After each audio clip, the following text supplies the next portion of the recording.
Whoa, buddy. Put that thing back in its holster. We haven't gone anywhere. I don't understand. Check out the MichaelDukesShow.com for information on how to get access to the podcast. Welcome to the party, pal.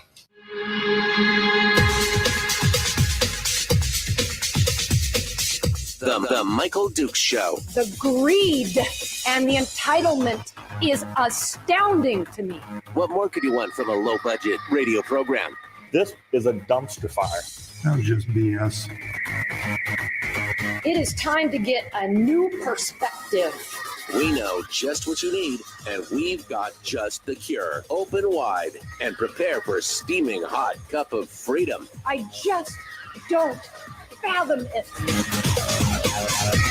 The Michael Dukes Show, streaming live across the world. And it's live around the world on the internet at MichaelDukesShow.com and across the great state of Alaska on this your favorite radio station and or FM translator. Good morning, my friends. Welcome to Hump Day, middle of the week, downhill slide, all the way to Firearms Friday. We appreciate you guys coming on board and sharing with us and joining us for this beautiful day here in the great state of Alaska. Thank you for being part of it today. As always, we tackle Alaskan issues with, I was going to say with wit and witticism, but that might be giving us a little bit too much credit here. It's early, you know what I mean? Anyway, good morning and welcome to the program. Today, lots of stuff happening. So first off, I guess I'll jump ahead. In hour two, State Senator Shelley Hughes is going to be joining us. And we'll be talking with her about what's happening in the legislature, some of the pros and cons of the different things. Do we have a spending plan? What are we doing with the dividend? What's going on there? It's going to be a full hour with her. But here first in hour two, we're going to talk about something a little closer to my home anyway, and that is the District 6 meeting that's going to be happening this week. This weekend, in fact, this Saturday, down here on the peninsula, the District 6 meeting for the Alaska Republican Party.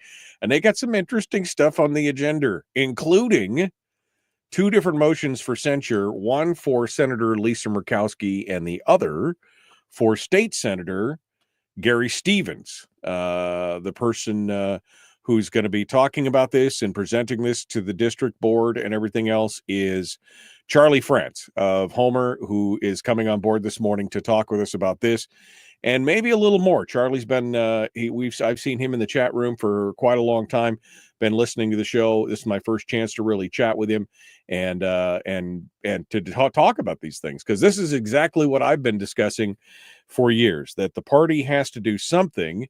And District 6 been pretty vocal about some of the things that they've gone over the years. They've been pretty strident in trying to remain true to the party platform, which I admire more than anything else. We'll get into that right now, shall we? Well, let's jump into it with Charlie Franz, who joins us this morning. Good morning, Charlie. How are you? Good morning, Michael. I'm great. How are you this morning? You know, it's just another beautiful. I mean, I'm here. What more could a guy ask for, right? I'm down here and finally made it to the adopted hometown, and I'm feeling pretty good about it. It's been gorgeous, and I'm excited to be part of it. We're happy to have you here. That's for sure. Well, we're loving it. We're loving it for sure. All right, Charlie. Well, first and foremost, let's get a little bit of background here. What's your position here with ARP and District 6 and everything else, and then we'll get a bit more into the details of what we're going to talk about for this weekend's meeting. So tell us a little bit about yourself and your position and your history with the party, et cetera, et cetera. Let's jump in. Well, I've been in the party for quite a while, actually. Since when I came to Alaska, I registered as a Republican. That was in 94. I got registered. I came in 93, got registered in 94. So I've been in the party for quite a while. Was not particularly active until about maybe 8 or 10 years ago, because I just other things going on, work and stuff, and I was just very, very busy. And I was always interested in kind of on the periphery, but not directly involved. But so a few years ago, I got involved on the local district committee of District 6. At that time, it was District 31 before we got reassigned, realigned, whatever you call it.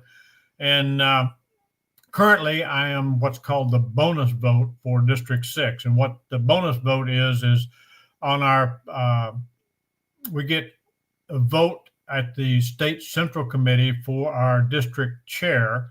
And then if we have a Republican representative in the state house, a district gets another vote called the bonus vote. And so since we have Representative Vance in the legislature for us, we have a slot, and I was elected to the bonus vote a couple of years ago at the district convention.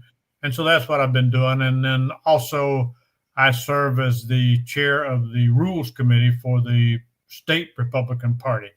We have 7 members on our Rules Committee scattered all around the state, and we try to make sure that our rules are up to date, interpret issues that come up, and try to make sure that we are have a good set of rules that guide us forward and doing the work we need to do. Charlie, tell us a little bit about the meeting on Saturday. What is this? Is this a biennial? Is this a regular? Is this a special meeting? Give us the rundown for the Saturday meeting at Anchor Point. It's a regular meeting. The agenda is a little different. We try to have public, or not public, but out in the community meetings at least quarterly. Our district committee will meet. We've been meeting almost weekly via Zoom with just the district committee to take care of issues in between our big meetings. But when we have issues like we're dealing with now, we need to have those meetings out in the community so that more Republicans can come and understand what's going on and why we're doing taking the actions that we're taking, what we're doing. So our meetings are open to all registered Republicans. So I'm sorry, Mr. Libertarian, we can't let you in there. You're not the right flavor, but any registered Republican is welcome to come. You don't have to be an active member of the committee, and we would like to have more people come so they can learn what's going on, and potentially we can recruit some new members for our district committee.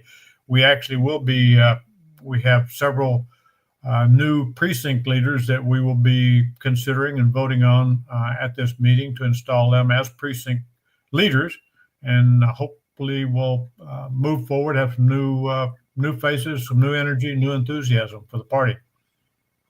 Well, that's great. And I know that District 6, I knew this from even before I moved down here, the District 6 is probably one of the most active districts in the state. You guys are consistently taking positions and working on it. You guys seem to be working the problem a lot of the times, and I definitely appreciate all your efforts on that. So this weekend, though, you got something that's a little bit different on the agenda. Let's talk about that to begin with. What's so different about this Saturday? Well, as you said, we have a good group here in District 6, and we try to address issues and not shy away from them. And I think our district was fed up with hearing all of the complaints from people about the Republican Party doesn't take any action. They won't deal with issues.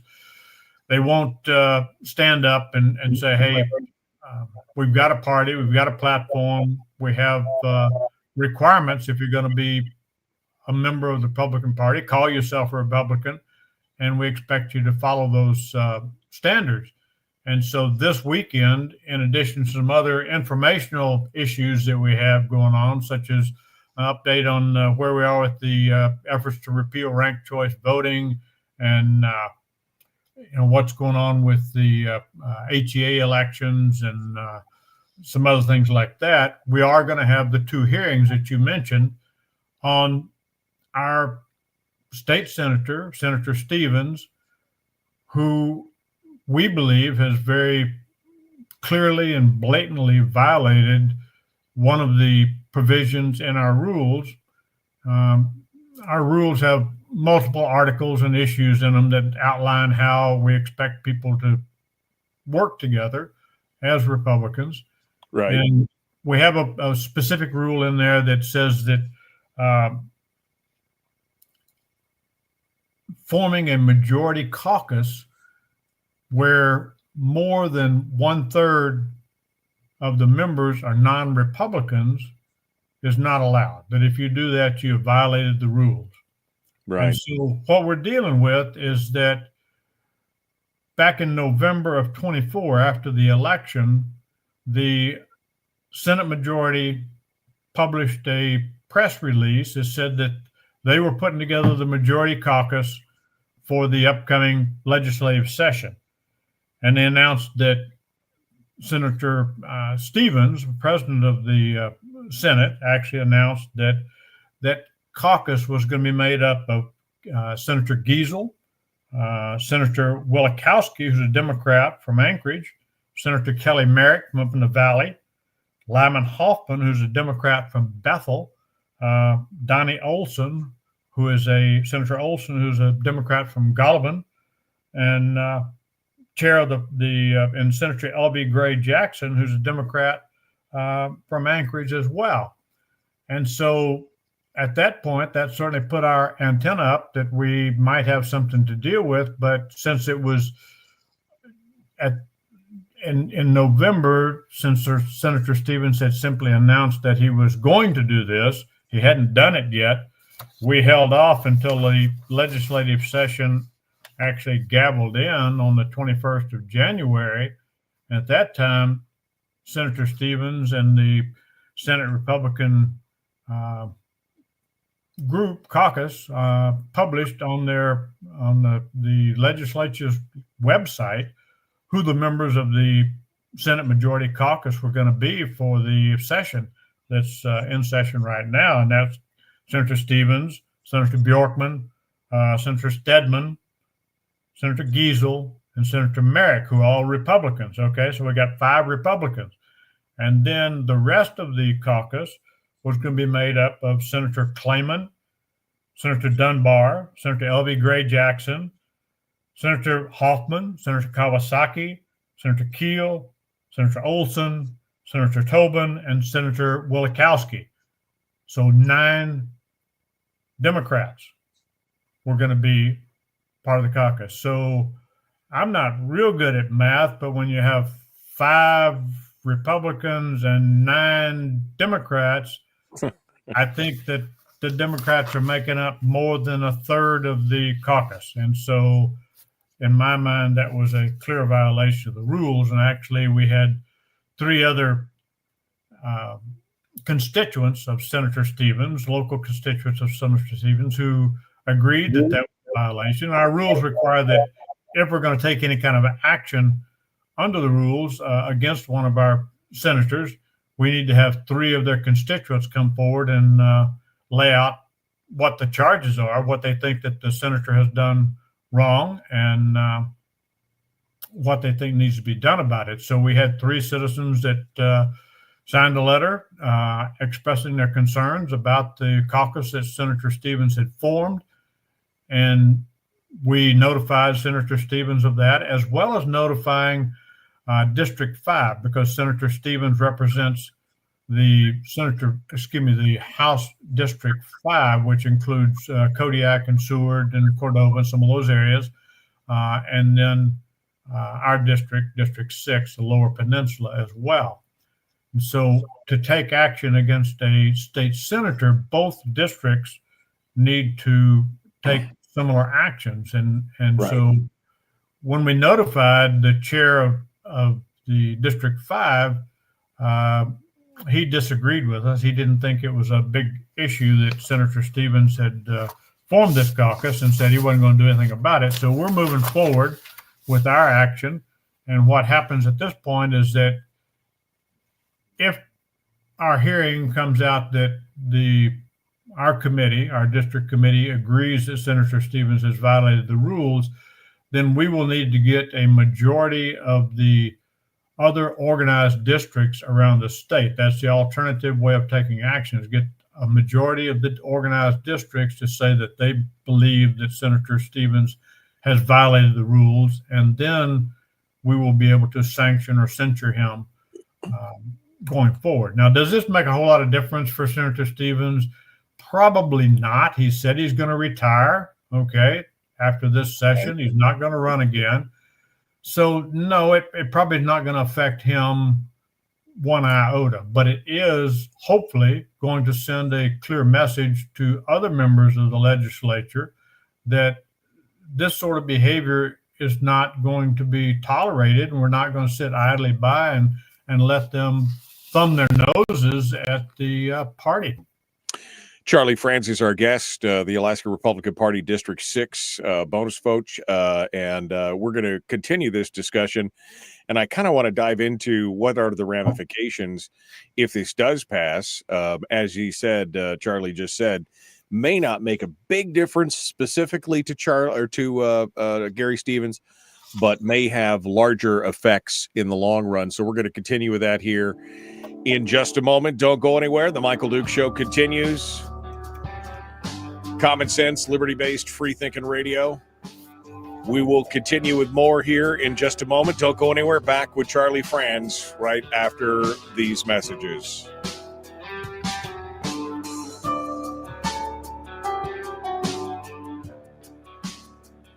If you missed the show, you can listen to it on your time with Dukes On Demand. Oh, and it's free. Like America used to be. Streaming live every weekday morning on Facebook Live and MichaelDukesShow.com. Okay, we're in the break right now. Charlie Franz is our guest. It seems like Charlie was listening to the show or something when was like all this complaints about the Republican Party not doing their job, and not holding their members responsible. And I mean, Charlie, I mean, you've heard me talk about this, ad nauseum at this point, that this is, in my mind, is one of the biggest problems with the party, is that you have specific, and this is like, just like you were mentioning, the District 5 chair is like, oh no, this is fine. I mean, wait, you have rules. This to me is a pretty clear violation of a pretty simple rule. Why is it so meh? Why is it such a not a big deal, when obviously, is it because, people are feeling like I'm getting what I want and I'm getting what I worth? This has been my challenge with the Republican Party, is that it's been what do the guys in Texas say? All hat and no cattle, right? I mean, they're talking about all these things, these lofty principles and ideals, and yet when push comes to shove and their members get in there and they do something wrong, they're like, whatever. This has been part of the problem the whole time. You're exactly right. And that's what makes me crazy, is that people are either afraid that they're going to suffer some sort of negative action by the politician, that they're going to, cut off funding or hurt them in some way, or they'll be embarrassed or whatever if they stick their neck out and say, hey, your behavior is not consistent with our party platform and our rules. And the thing is that most of the time it's demonstrably so. It's demonstrably so that they're not in alignment with the party, right? I mean, that's the thing. This one we're looking at is as blatant as it can possibly be. I'm only one member of the committee, but if they don't vote in support of this action, I will be absolutely flabbergasted, because this one is as clear and distinct a violation of the rules as we could possibly come up with. I don't see how you could do it any more blatantly than what Senator Stevens has done. And this raises a question. I mean, because do we have, in this state, do we have more than one Republican Party? Is that what the thing is? I mean, we've got guys and gals that are coming from districts for years that are, basically just giving the finger to the main platform of the party: smaller, more limited government, less government intrusion, sticking together, fiscal conservancy. I mean, all these other things. And yet their districts are like, oh, this is fine. This is what we want. As long as we get our slice of the government lucre, we're okay. It seems to be the answer. And is that really the problem? Do we have multiple Republican parties in the state? Is it's no longer a unified message or a unified party? I certainly think we could be more unified and more consistent in what we're doing and how we're approaching state government. There's no question about that at all. I think we have a lot of good, hardworking volunteers in the party, people who are independent thinkers, independent minded. They want things to work, but sometimes they want them to work their way they want them to work, as opposed to the way working together with the party, and realizing that we can be much more effective if we work together than if we're fussing with each other. I think the party is frequently guilty of having the firing squad circling the wagons and firing inward instead of firing outward, and we're fussing with each other too much. We are very fortunate that we have a new party chair, Carmela Warfield, who's our party chair, and she is doing a phenomenal job of providing leadership and direction to the party. And I think we're gonna make some big changes. I hope we're gonna make some big changes. I think we are. Well, and we're going to do our part at the local level.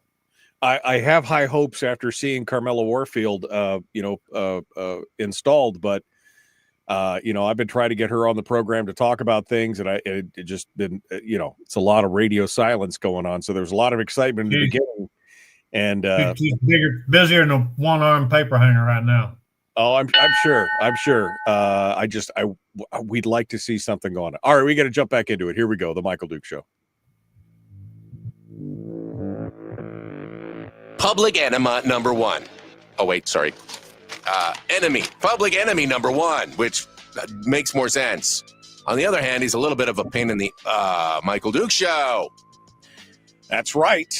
I'm just a pain in your Michael Duke Show. Good morning, my friends. Welcome back to the program. We're talking with Charlie Franz, who is with the Alaska Republican Party District 6 committee, and we're talking about the censure or potential censure of a couple different candidates or politicians, including Lisa Murkowski. But first, we've been talking about Gary Stevens. Now, you make the point, Charlie, that Gary Stevens has already announced that he's going to retire. He's not going to do anything else. But I mean, he's a politician. We know that they don't necessarily always, maybe he will, maybe he won't. I mean, who knows? But really, here's my biggest challenge with this, because we've had censures before of various candidates that have done, well, almost nothing. I mean, really, in the long run. And in fact, we've had candidates who've been censured who then received money from the party later on in distributions and things like that, because, party chairs or majority chairs say, well, we're going to give them some money for their reelection, even though they're under censure from their own district. Their own electorate is censure. And, so the question is, what good does it do? Or is, to quote that luminary, Miss Clinton, what difference does it make that they, that we censure them? What does it do? What does it help us? I mean, does it have any teeth? And what does it matter at this point? I guess we'll find out if it has any teeth or not. The censure action that we're proposing for Senator Stevens is that he'll be ineligible for any endorsement or support by the Alaska Republican Party or its affiliates, and that we will recruit and support a challenger to the senator if he should choose to run again, and that he cannot participate in any of our Republican Party activities, meetings, anything like that. Now, again, does that make much difference to him if he's going to retire? Probably not. But hopefully it will send a message to other people in the legislature, other politicians who might be looking at the situation and saying, what happens? Should I toe the line or not?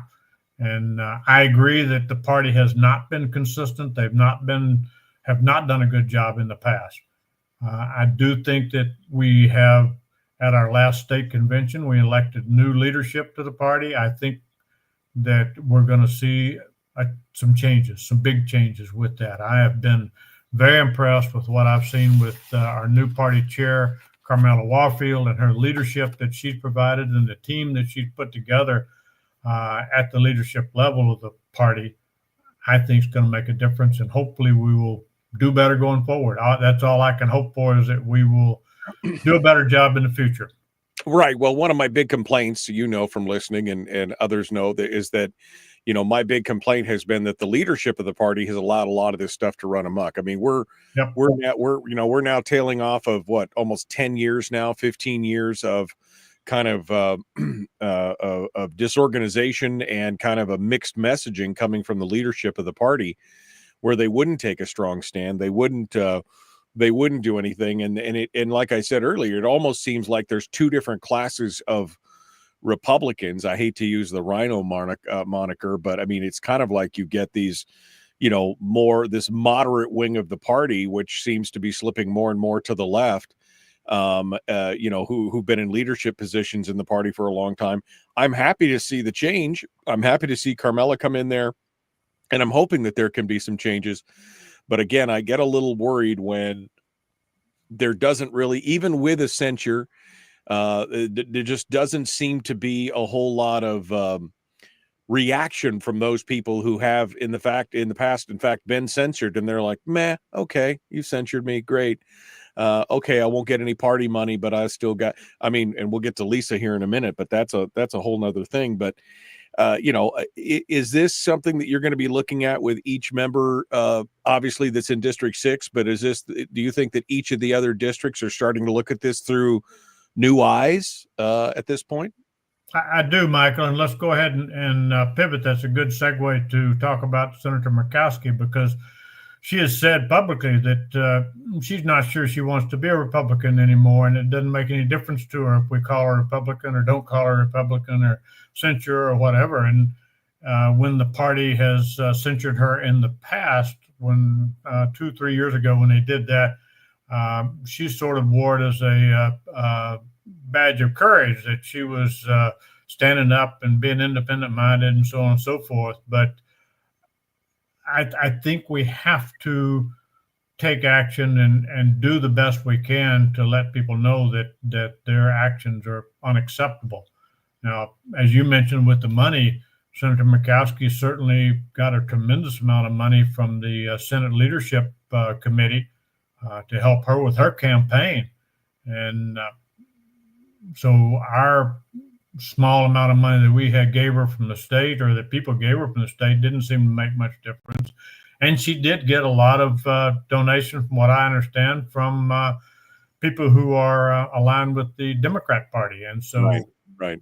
That's a big part of the problem. And she stands up and says that, well, she's an independent thinker and she will make the best decisions for herself and that kind of stuff. And I think we've had some people in the party in the past who have been willing to try to work with her because they figure that, at least we had a senator who at this point, because of tenure, has some seniority in the Senate and can do things for the state and so on and so forth. And they were fearful of losing that bit of support that we had for the state.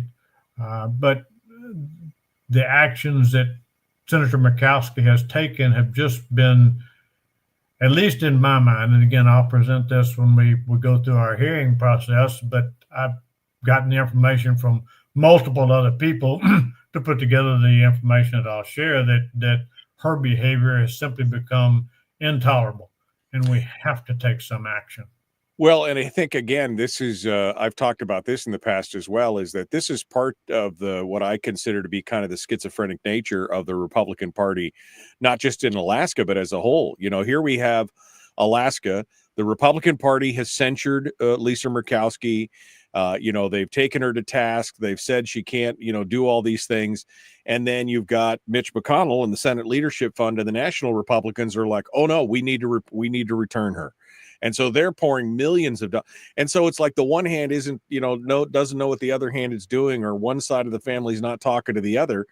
And this has been part of the problem, I think, with the Republicans overall. And I think it may not necessarily be a party problem as much as it is a philosophy problem, because the Democrats are unified. National level, state level, they're pretty, you don't see any kind of this infighting. They're very much, it takes a village, kumbaya, communal mindset, whereas Republicans are kind of, as I said before, rugged individualists. You can't tell me what to do. I do my own thing kind of thing. And so that initially, that creates a problem right there, just between those two kind of philosophies to begin with. And then if you get any kind of lack of leadership on that, you end up with something even more And I think that's the deeper part of the problem overall, Charlie, in the whole party as a whole across the country.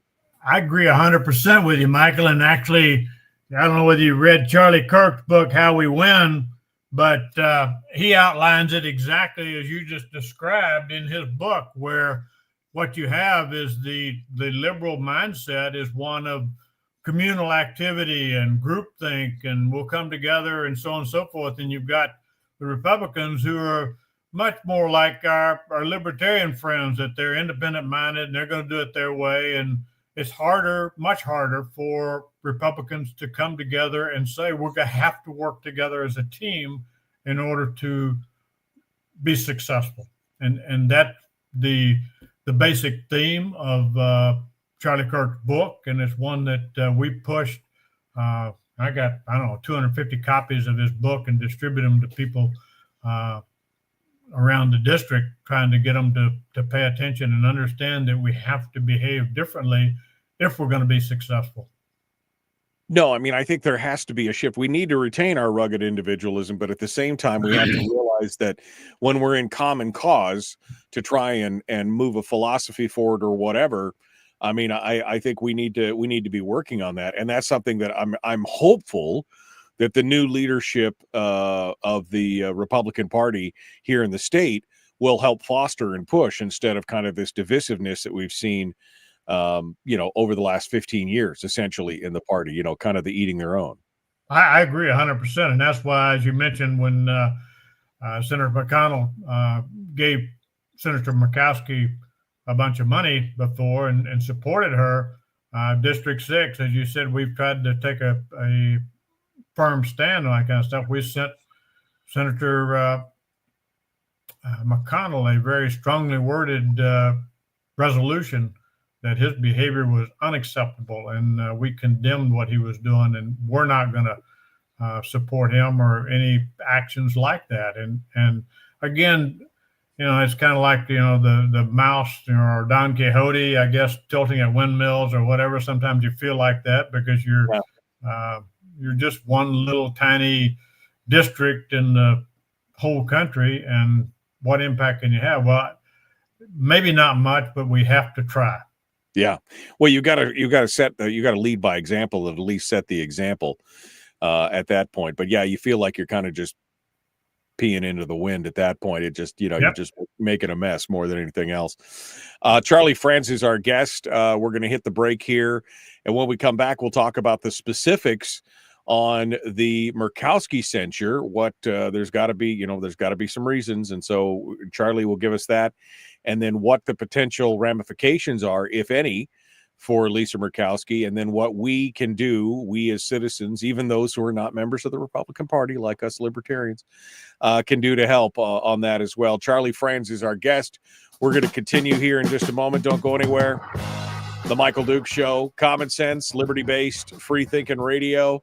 We will continue in just a moment right here. Don't go anywhere.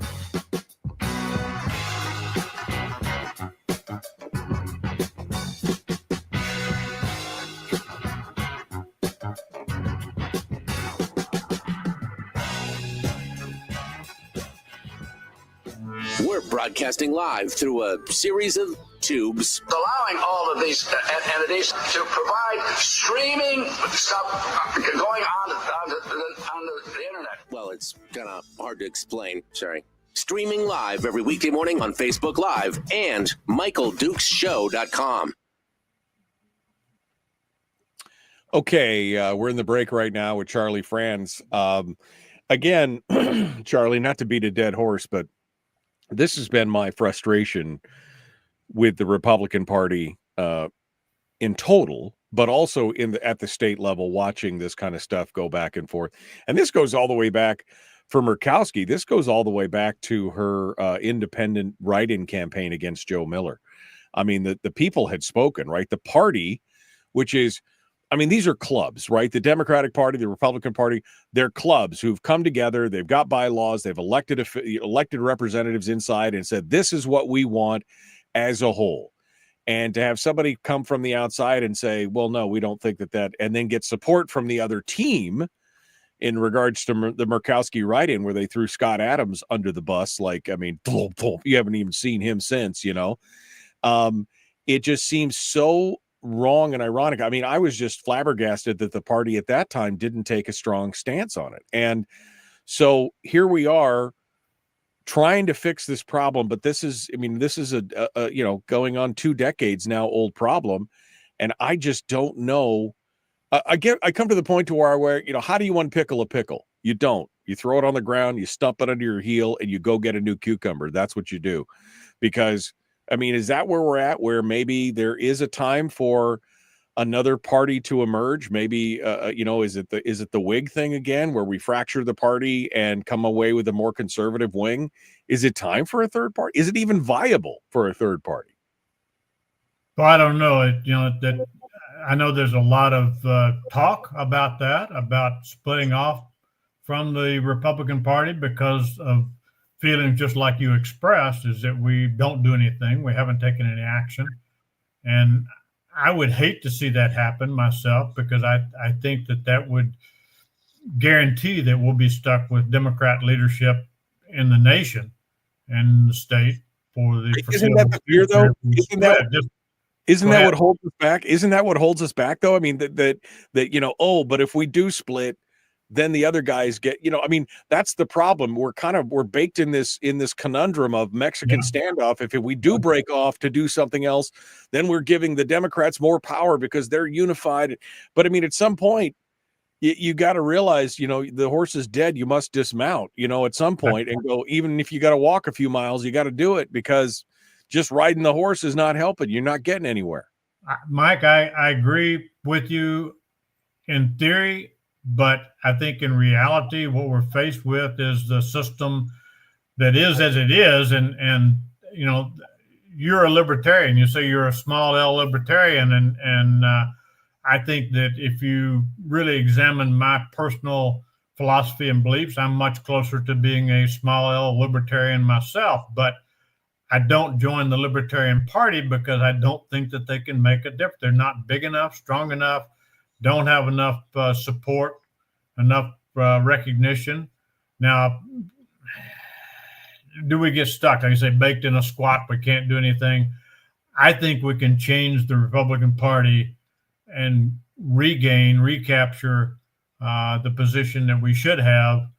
I think that our president right now, President Trump, is just shaking things up tremendously with the actions he's taken, and having people like J.D. Vance as his vice president, who's really pushing for reinstating the Judeo-Christian values and the culture of America that has gone by the wayside under the Democrat administrations that we've seen over the last few years.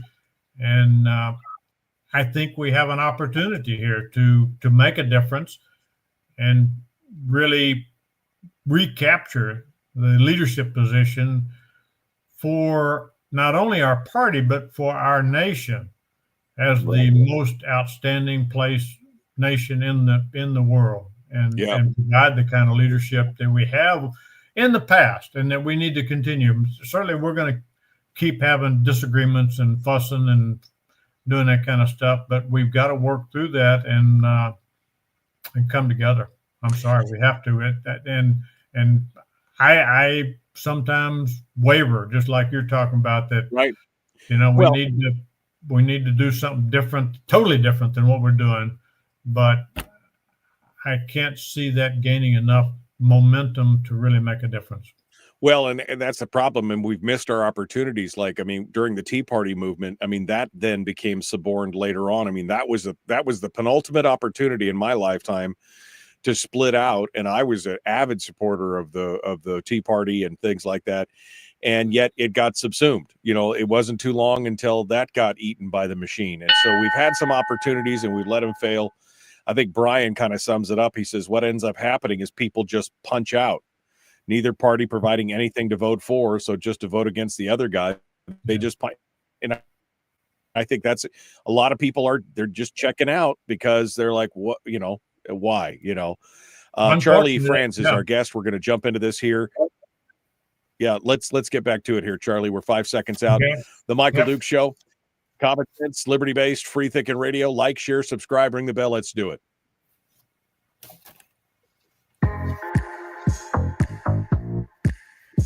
The Michael Duke Show. Not your daddy. Wait, sorry. Not your daddy? Ooh, not your daddy's talk radio. Huh. Whew. I was scared for a second. Thought we were going down. Here's Michael Dukes and the show.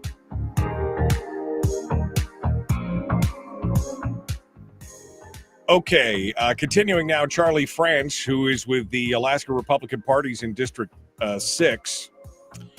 And we're talking about the meeting this Saturday. It's taking place up at Anchor Point at the Senior Center there.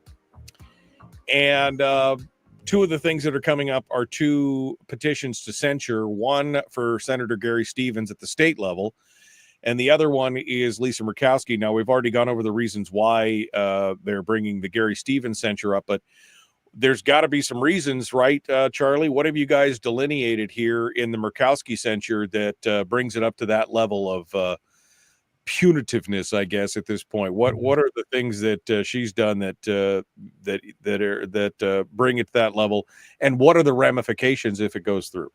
Sure. The two issues that we have with Senator Murkowski is that she's failed to follow the party platform, that she's simply has not followed our platform and principles of the Republican Party, and then that she's engaged in activities that really have brought discredit or dishonor to the Alaska Republican Party. And then some of the kinds of issues that we have that we believe support these charges against her is that, say, an issue of health care, that she was the decisive vote in Obamacare, which we believe, expanded government dramatically and damaged the private sector pretty significantly. Balanced budget, she seems to vote against having any kind of a balanced budget or controlling our spending, supporting the Medicaid expansion, but never mentions anything about addressing fraud in the system. She pushes for more time to implement Medicaid identification fraud issues like that, verification, and pushes for those kinds of actions in the Senate. She has voted to defund the Department of Government Efficiency, the DOGE action that Mr. Musk is running for President Trump. Illegal immigration. When she spoke to the state legislature just recently on March 18th, she harped on President Trump for deporting the criminals out of Venezuela, that were here, the gang members. She made the specific comment that, she was extremely disappointed that the Senate failed to advance our bipartisan proposal that provided certainty for the Dreamers and critical improvements in border security. And that was the action that would have allowed 5,000 illegal immigrants to come into the country every day before any action was taken at all as far as dealing with people. She supported DEI programs all across the country, while the state party and the national party have opposed adding sexual orientation as a protected class, and they've opposed having men competing in women's sports, things like that. Ranked choice voting. She took her position was exactly opposite the Alaska Republican Party on ranked choice voting. She came out supporting keeping ranked choice voting when the party was working to get rid of it. And so those kinds of actions that we think are contrary to following the party platform. Yeah, no, and I would agree with that. So give me the mechanics of this. If you at your meeting on Saturday decide that this rises to the proper level and the district votes to censure her, what happens then? I mean, then is it a single district just saying a single district, or does the state party then take it up? What is the mechanics and the mechanisms after that? Yeah, this one actually, back up a little bit. This is actually action started by District 8, which is up in the Kenai Sterling area. They had a meeting on March the 5th, and had a similar hearing that we're having today, a formal hearing on these charges, same charges against Senator Murkowski, and they decided that she had violated the rules or was not following the party platform, and they censured her. The process is that we need to get a majority of the districts around the state. We have 40 districts in the state, 40 House districts. Only 37 of them actually have organized Republican parties. So we need to get a majority of the 37 districts. So 19 districts we need to get to come on board and take action. And then the state party would, in fact, censure Senator Murkowski. And so that's what we're doing, is to follow up on the leadership of District 8 to move forward and have a hearing, and hopefully, in my mind anyway, hopefully come up with sanctions against Senator Murkowski, so that we can be one of the 19 districts to push the state party to move forward with sanctioning the senator. Now, this, as I said earlier, this isn't the first time. She has been censured in the past. So what difference does it make, Charlie? What happened? What difference does it make? Well, hopefully it's more than a fart in the breeze. Okay, hopefully it is. Right.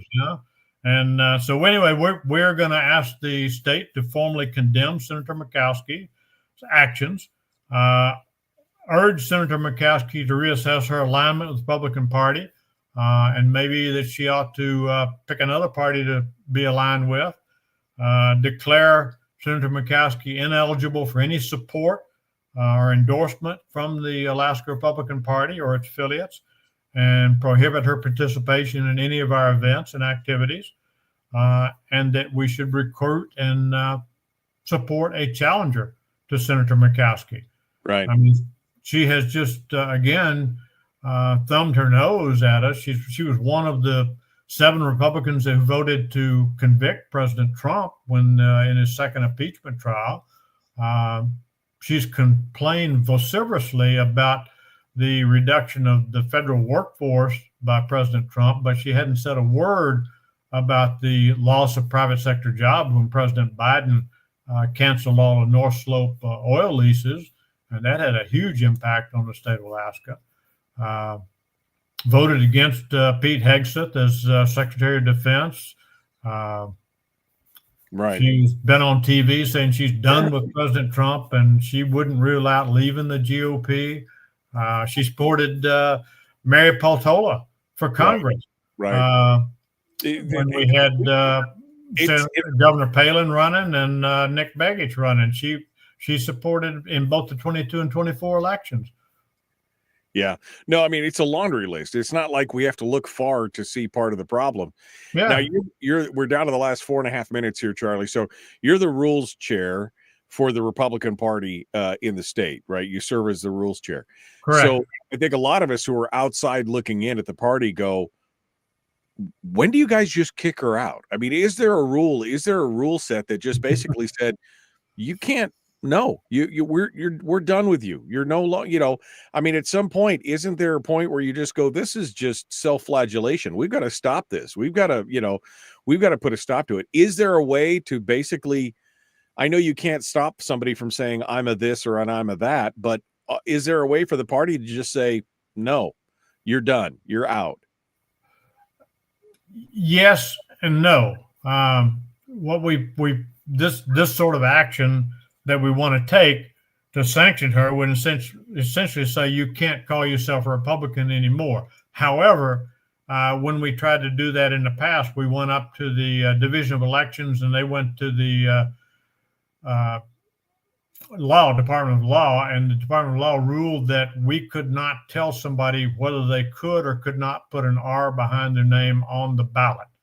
And so the party can, in fact, throw her out of the party, throw Senator Murkowski or any other Republican out of the party, but we cannot control at this point whether they call themselves Republican, which seems ridiculous to me because, as you said earlier, we're essentially a club and we should be able to say who can belong to our club and who can't. We should have requirements and rules and expectations for members of our club. But the wonderful legal system We've got a great judicial system in our country that has worked well for us, but sometimes some of the decisions they make just make me scratch my head and shake my head. Well, I mean, but the thing is, if you did eject her from the Republican Party, if she was officially not just censured, but essentially ejected from the Republican Party, then at least you'd have a leg to stand on in the election cycle for the party to put up ads that says, Lisa Murkowski is not a Republican. She's been ejected from the party. You shouldn't. She may have R next to her name, but maybe, she could say she's a man. Does it make a difference? You know what I mean? I mean, you could really make some hay with that. And I think Charlie, to me, that's the next logical step at this point. Well, and that's why we have that actually in our proposed sanctions for her, is that we would recruit and support a challenger. And they would come out and say, hey, she's not who we want to have as our representative in the Senate and U.S. Senate. And I agree that's what we have to do if we're going to make any headway with this and make any significant changes, is we have to come out in a very strong manner and take a position that we will not and cannot tolerate this kind of behavior. Yeah, it needs to be done. It absolutely needs to be done. Okay, we're down to the last 2 minutes here, Charlie. So again, the meeting, where, when, who? The meeting is at 3:00. 3:00 at the Anchor Point Senior Citizens Center. It's off of Milo Fritz Creek Road or Milo Fritz Road Avenue in Anchor Point. So if you go to the light in Anchor Point and turn west, head towards the water, down on the right-hand side, you'll see it. Again, all registered Republicans are welcome to come. We would like to have large participation so you can see what's going on.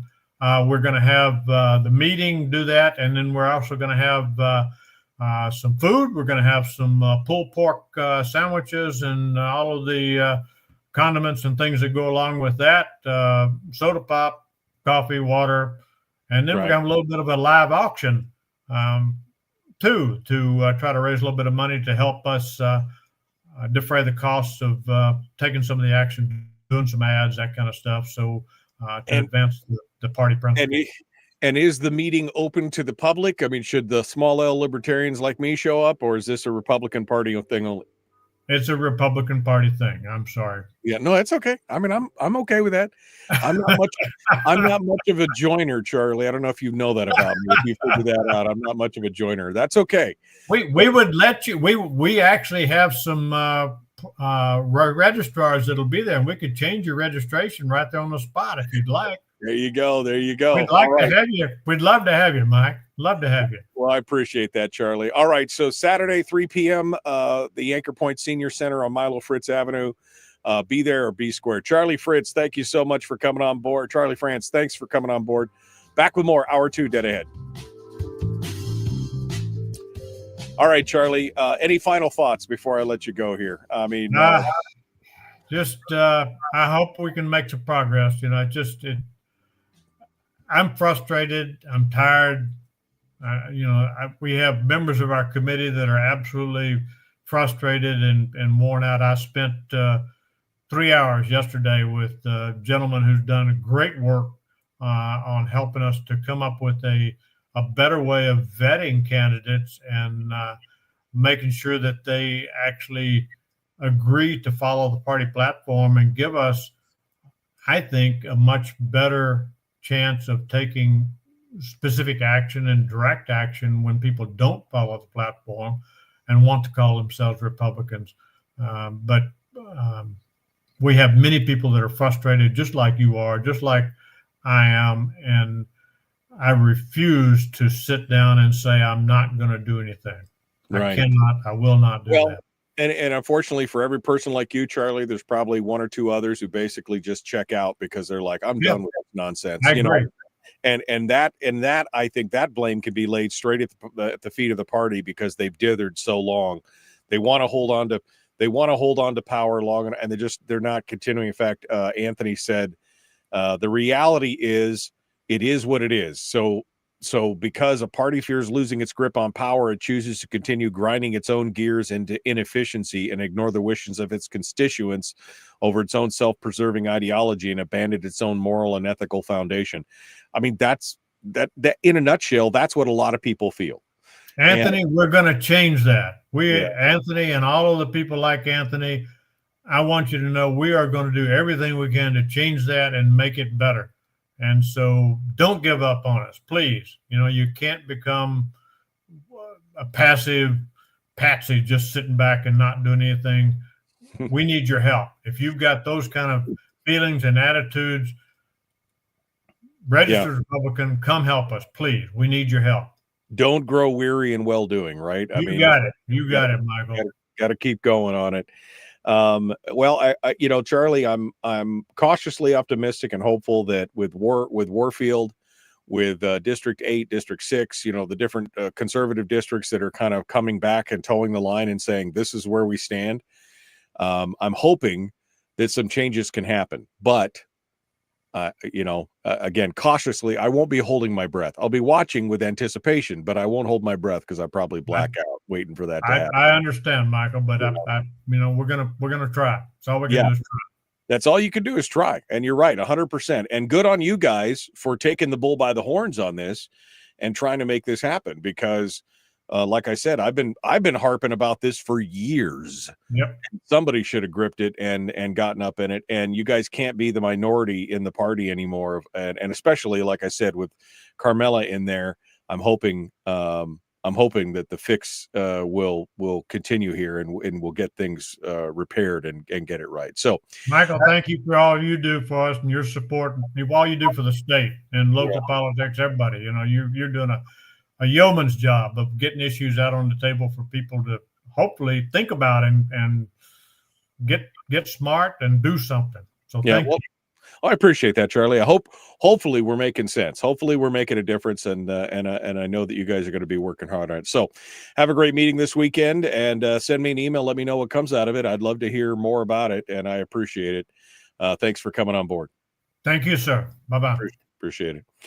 That was Charlie Franz, who is the bonus vote in the District 6 committee, and also the rules chair for the Alaska Republican Party, talking about the meeting this weekend in Anchor Point, where they're looking to censure both Lisa Murkowski and Senator Gary Stevens, which, again, I mean, I keep coming back to that. What difference does it make?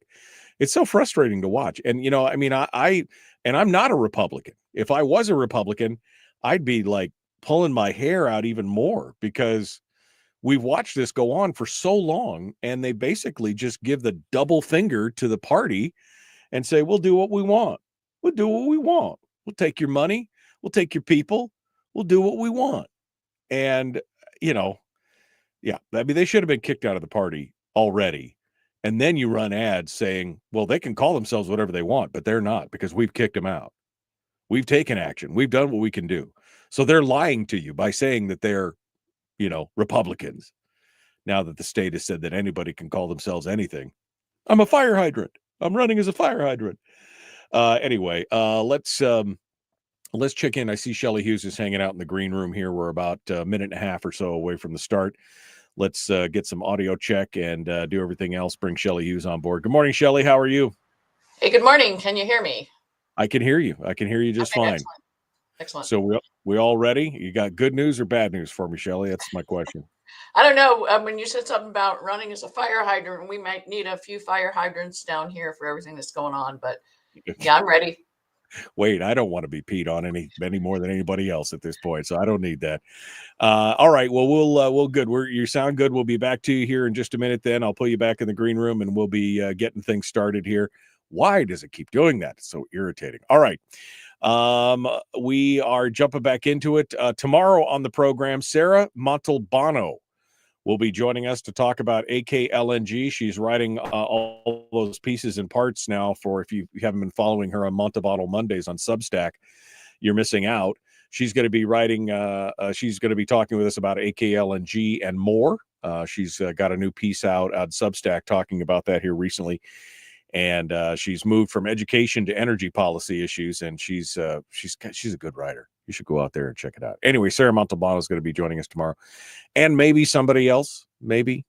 And then on Friday, I was working on David Codrea, but he's not going to be available because he's got to go to a funeral, unfortunately. So maybe we'll see if we can get Dr. John Lott on Friday for Firearms Friday, because Firearms Friday.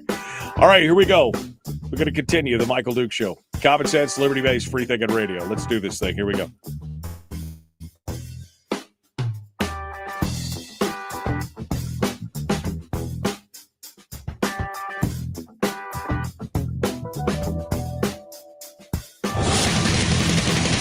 Whoa, buddy. Put that thing back in its holster. We haven't gone anywhere. I don't understand. Check out the MichaelDukesShow.com for information on how to get access to the podcast. Welcome to the party, pal.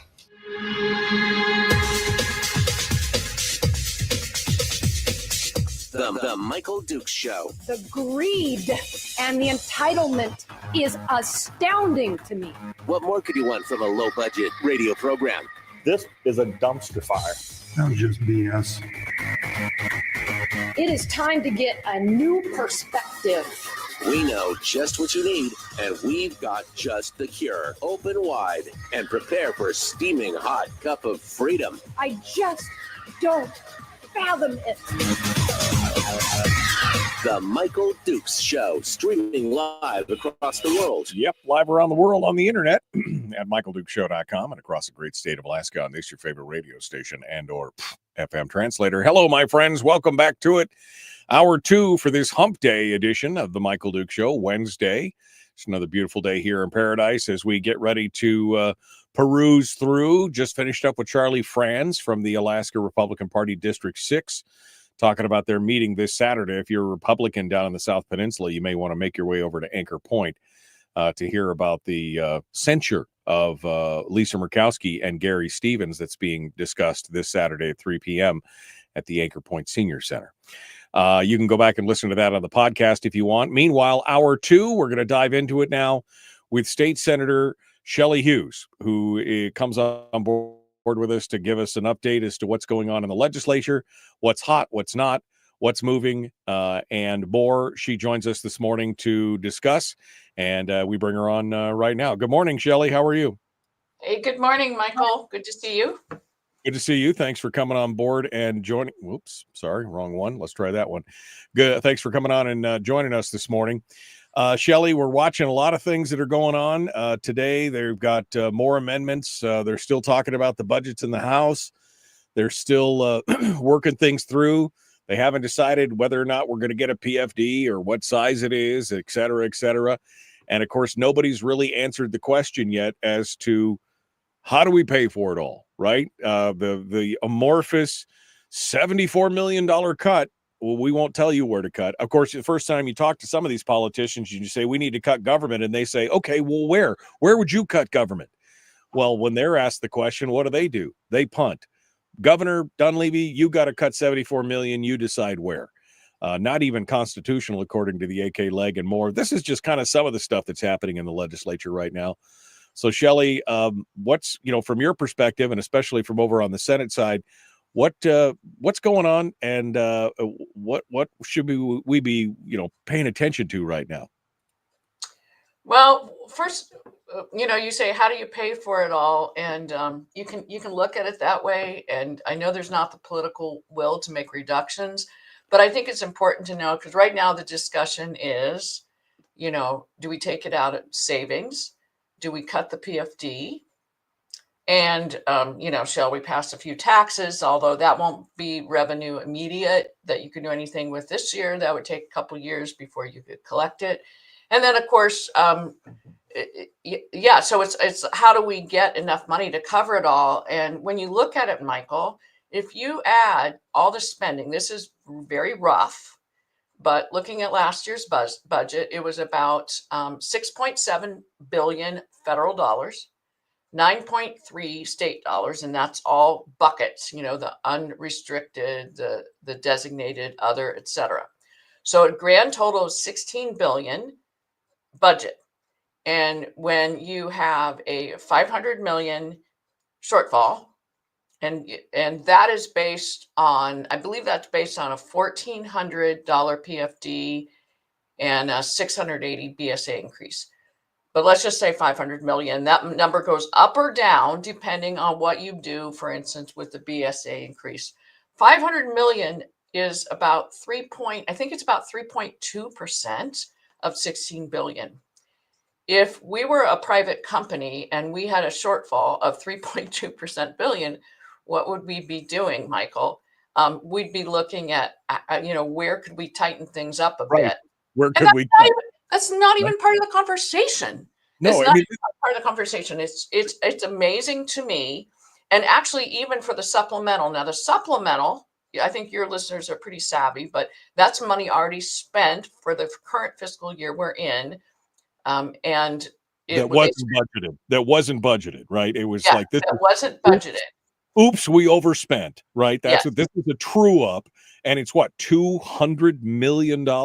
Yeah, it's in that. I think it's not quite that high. I think that, I think the governor was originally 110 million. So I don't know how it got up to 100 to 200 if they added things, or if they're, we have to look at that closely, because sometimes they'll throw things in the supplemental that are really for the following year. So that needs to be sorted out, because the original number was 110 million. So we'll have to keep an eye on that. But yeah, that's money already spent, and that's just about 1.2% of, the budget last year. So anyway, I just want your listeners to realize this is not insurmountable if we were to choose to tighten it up. Now, I understand a lot of that's federal, and so, you'd have to cut that 3% out of the 16 billion would have to be on the state side. But, that's why I'm a huge proponent of the Sunset Commission. Michael, are you familiar with that mechanism? Yeah. Yes, I am. I know you've talked about it here on the program before, and I know that that's one way to make cuts that I would say it's kind of a stealthy way. It's kind of low key. They don't really think about it, right? But you're right. I mean, look, we've been talking about cuts on this program for years, and yet there's very few politicians that will even say the word. You haven't even said the word cut. You're like, downsize, tighten the belt, because it's I'll almost say like, the word cut. I'm bold. Yeah. Let's cut the budget. I'm just saying it's like it's been I'm not criticizing. I'm just saying it's like it's been excised from our lexicon, right? We can't even say cuts. We got to say diminishment or reductions, or it's like you can't say cut. I mean, any company that was $500 million short and it was 3.2% of their budget would go, oh, we got to make some cuts, right? Yeah. We got to figure out where we're due, batten down the hatches. And the problem is, as you pointed out, the political will is what's lacking. There's a few of you out there that are saying things, but the problem is the vast majority and the lion's share of them are like, well, how do we spend some more? What do we got to do? And if I hear one more person say, well, we just need to get more resources to generate more revenue. The problem, Shelley, in my opinion, my humble, just a radio guy, don't know nothing from nothing, is that we have a spending problem that's created the revenue problem. Right? I mean, that's the problem. We're spending more and we have spent more than we've taken in for over a decade or more. And it's all leads back to that appetite to spend. We had the opportunity in the teens to pull back in, to reel it back in a little bit. And instead we expended $16 billion in savings over the course of 3 or 4 years because, well, we couldn't possibly shore up our spending. Why would we do that? We got money in the bank. Let's just spend it. And here we are today with almost no savings, no money, and all these crises. This is a crisis of our own making, and we're refusing to look at the cause. My new favorite phrase, incontinent overspending. Incontinent overspending. It's a good one. We can't seem to control it. So right now, and we actually had the Senate Republican caucus had a press conference, and we were asked, well, what would you cut? So to cut for me right now to lay out where to cut 500 million, I cannot do that. I can tell you a few places I know offhand. And that's one of the reasons why I think the Sunset Commission is needed, because there is frivolous stuff happening. I am sure of it. You are sure of it. And that is the kind of thing that would be exposed through the Sunset Commission, because the finance committees, they don't have the ability to get down the weeds. They can't walk into every office, every agency and figure out what is going on here and how could this be more cost efficient. So, I know we could find it. Here's one example in one of the finance subcommittees. There are 2 positions that were created to create the regulatory framework for the carbon bills that were passed in order to collect revenue. So those 2 positions existed last year. What's their job? To create the regulatory framework. Okay, so to write regs, 2 people. And they're asking for those positions again.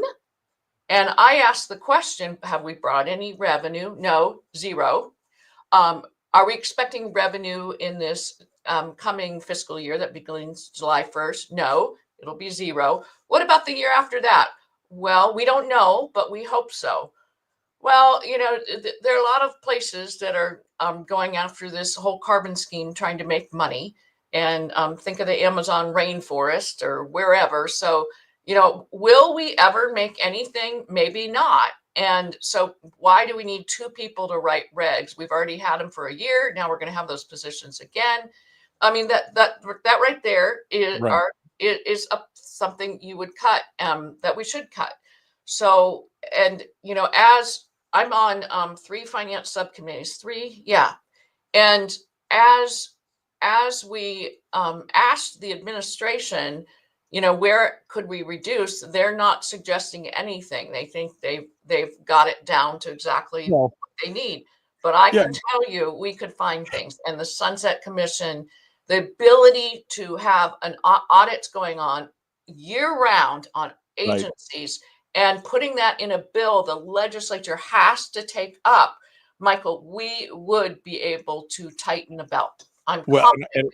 Yeah, and I want you to be able to describe that the next segment. We'll break that down. I mean, you and I know what it is, but we'll give it to the listeners here. But you make a valid point, and talking about these 2 positions. But Shelley, there was proposals last year to eliminate positions that have been vacant for years. A couple of the positions have been vacant for a decade, and yet, when this was presented, and we're not talking about chump change here, I think the one was $75 or $80 million in funding for unfilled positions for a chunk of them, and they were like, "Oh no, we couldn't do that because right now, Michael.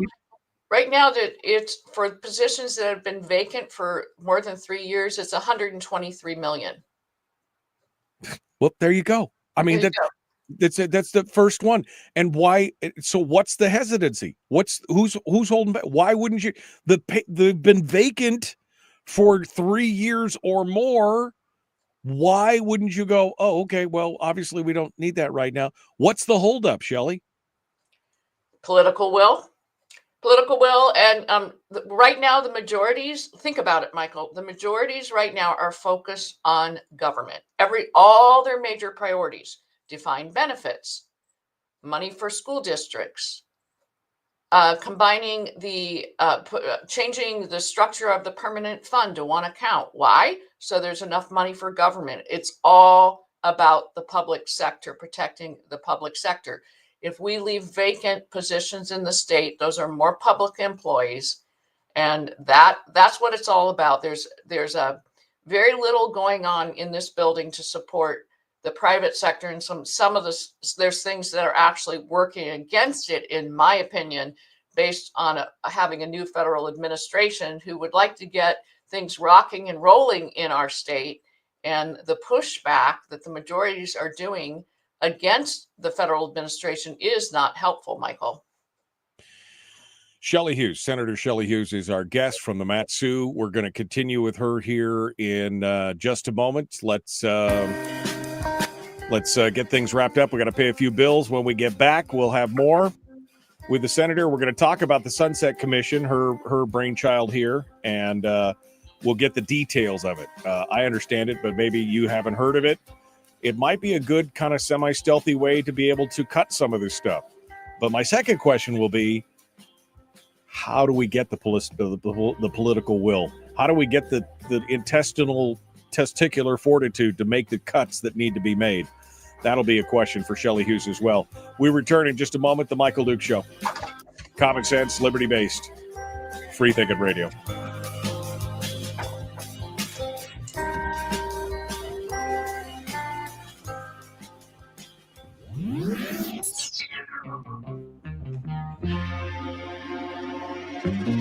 Listened to by more staffers in Juneau than any other show because their bosses told them to. And after what they just heard, oh man, they're going to be pissed. You're a bad, bad man. The Michael Duke Show.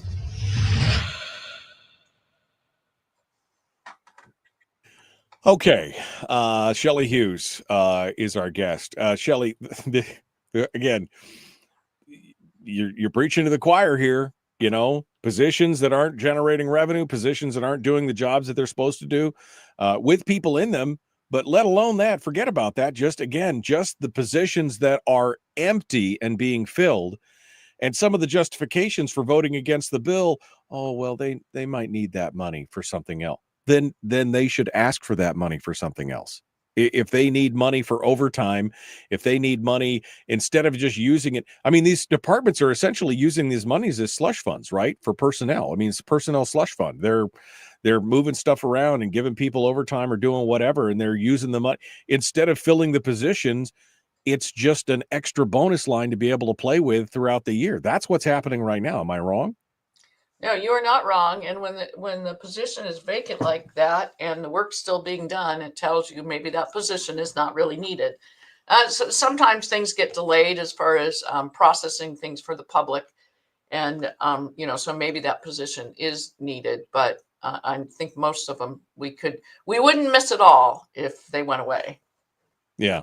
Well, I mean, and that's the thing. I mean, this is part of a bigger ploy. We see the same thing going on specifically in Anchorage right now, where they're talking about the education and they keep quoting the number of 300 to 350 teachers will be eliminated, right? And fired if we don't get this $1,000 funding or whatever it is.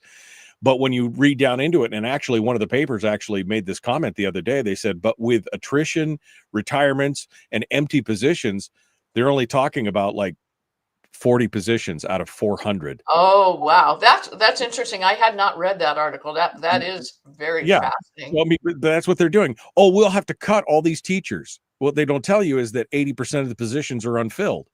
And so again, this is more political theater. It's more, of that kind of shell gaming, sorceress accounting where they say, well, this is what, and people are getting tired of it. People are getting tired. In our own households, if we had a 3% overage in our spend and we didn't have the savings to cover it, we'd have to stop going out to eat. Maybe we'd be eating Top Ramen a couple times a week instead of, filet mignon or whatever. We'd have to make the changes. But government, they just act like, well, you can't compare a household budget. You can't compare a business budget to a government budget. That doesn't work. We'll never run out of money. That seems to be the answer. We'll never run out of money. But arithmetic don't lie, is all I'm saying. Yeah, things don't add up. Hey, I'm going to give you a sneak preview. This is not filed yet. I don't know. Does this read up backwards to you, or can you see it? Nope, I can see it. I can see it. Students and Teachers Excel package. Step. So you know what this is? This is a bill that would save the state a lot of money, give parents a lot more choice and control of their child's education. It is education scholarship accounts, ESAs, that have passed in 17 states. I like to call it backpack funding. The funds follow the child. And I think I'll have to look. I think we decided on $7,000 per child. And just think how much that would save the state compared to what we were spending per child. And it would be a game changer. Right now, the courts, our state Supreme Court moved the case about the allotment back down to the lower court, which was actually a positive step. And in the article even mentioned that they needed to review the Constitutional Convention minutes and the delegates' conversations. And I have been beating that drum, Michael, pretty steadily since Judge Zeman's ruling, because if you read about those 20 pages from the delegates' discussion, they talked about public funds for private schools for private use in 3 different ways that was allowable. One was for transportation for students to a private school. Number 2 was nutrition, lunches at a private school. And third was actually tuition approved by the commissioner. And they just did not want the public funds to build the assets of a private entity, not to fix their roofs or remodel the cafeteria. Only for tuition. Yeah. All right. Hold on a sec. We're going to come back to you here in just a second. It's fascinating. Let's take the third segment and we'll talk about STEP here in just a second. Shelley Hughes, our guest, The Michael Duke Show.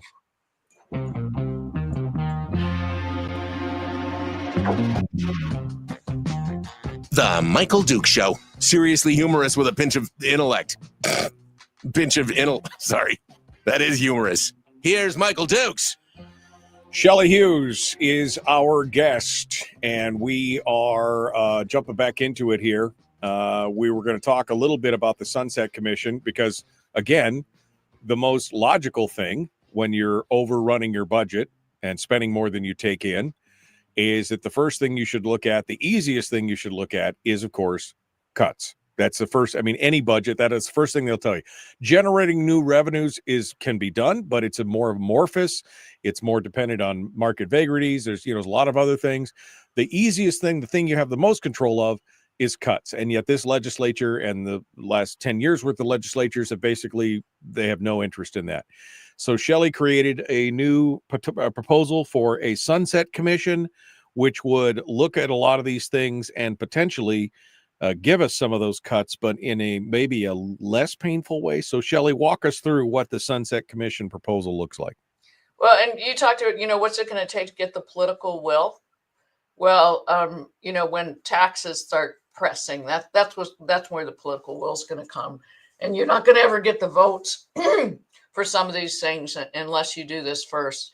And by the way, you maybe missed it, maybe caught it. I'm not sure how many days ago or if it was just yesterday, but Representative Elise Galvin dropped an income tax bill.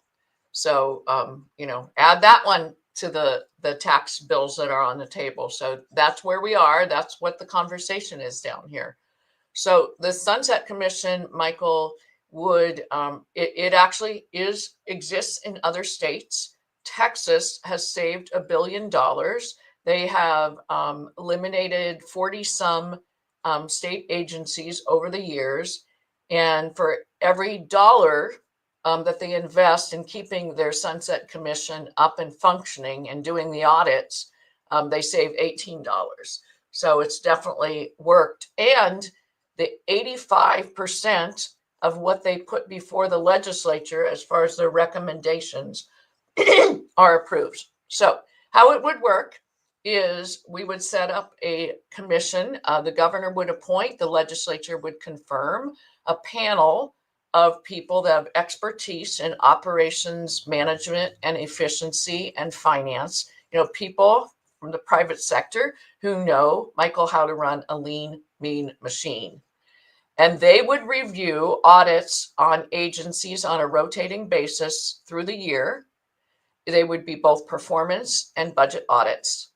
And from those audits, they would make recommendations, but it wouldn't sit in a report and go on a shelf and collect dust.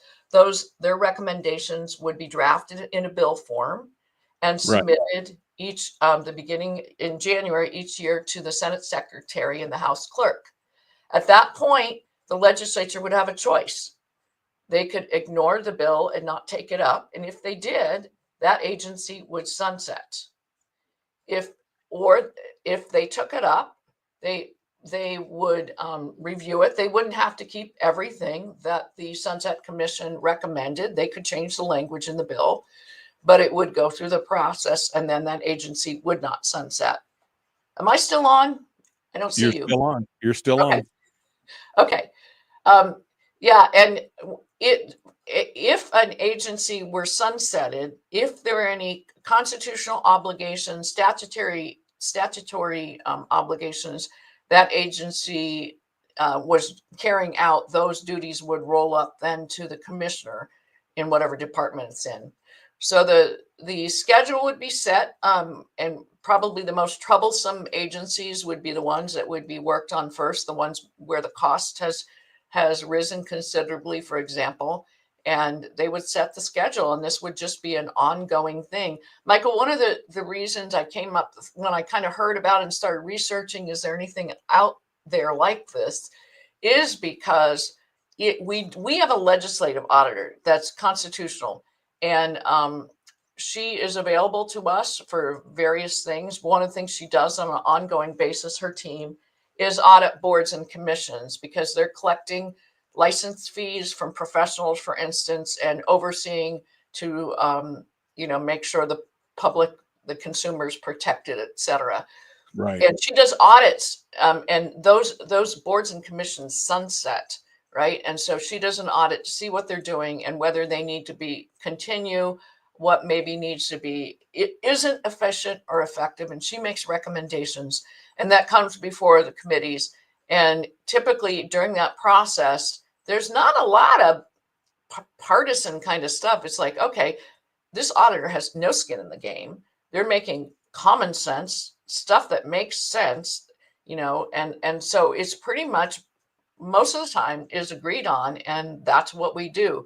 So this is the same concept. These are people that don't have skin on the in the game, the auditors and the commission. By the way, they'd be the commission panel would be on a rotating basis.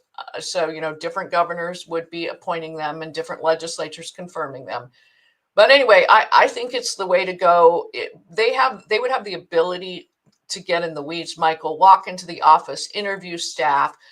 You might have an office with 5 people, and they realize, if this were my business, I could do it with 2 people and different technology. Or as they're checking out the different offices, they might notice there's duplication happening, and these offices could be combined. They could, in a case where the public's not being served adequately, they might say you actually need another person in this office because you're 6 months behind what you should be doing.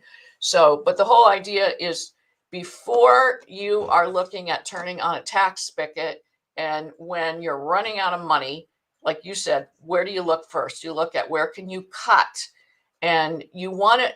The public's not going to feel confident in going down any kind of road with taxes if they don't know first that the agencies are being run efficiently and cost effectively. And I don't care where you are on the political spectrum. I think everybody could agree an agency should run efficiently and cost effectively. But the beauty of the Sunset Commission, especially when we don't have the political will to make large reductions like Dunleavy tried a few years ago, this will nudge it down over time, and it'll be done very thoughtfully, and a lot of eyes looking. There'd be public input during the year of the audit process. There would be public input during the legislative process. So it is what I might say an ongoing, careful and thoughtful doge, but it has teeth that would stick, because the legislature has to take it up and consider it. Otherwise, the agency sunsets. So a couple questions, and I think I'm encapsulating a couple different questions from the chat room. I mean, first of all, you talked about the cost, and you mentioned that in Texas, for example, for every dollar that was expended on the commission, they were able to save 18. Is that so? This is not a cost sector. This is a savings, is what you're saying in that regard, right? Yeah, historically. yes. You have to have you would have to have an audit team, and you're going to have to pay them to do the work. So there is a cost to setting up the audit team. But then you turn around, and for every dollar you spend on that audit team, you are realizing savings. The other part of the question is, this is why we elected you guys, right? This is why we have elected leaders, because we thought this is the job that you were doing. Has it just become politically unpalatable for a lot of these people to kind of take this stuff up to get into there and get into the weeds and do this? Or is this not part of their job? I mean, why do we need a special commission when they should be holding this account? I guess that's my question. Why do we need a special commission when this should be part and parcel of the job on a yearly basis when we do the budget? There's politics, but also from a practical standpoint, Michael, it is you have members, finance members that sit at the table, listen to the commissioners. They're here from mid-January to mid-May, and they're not actually out in the field. And so it's very difficult for them to know. And I don't care if you have a Republican governor or Democrat. Actually, I care, but what I'm saying is, no matter where the commissioners or the governor are coming from, they're human. So the commissioner comes to the table and is going to defend their budget. They're trying to protect the livelihoods of their employees, and you kind of get it, right?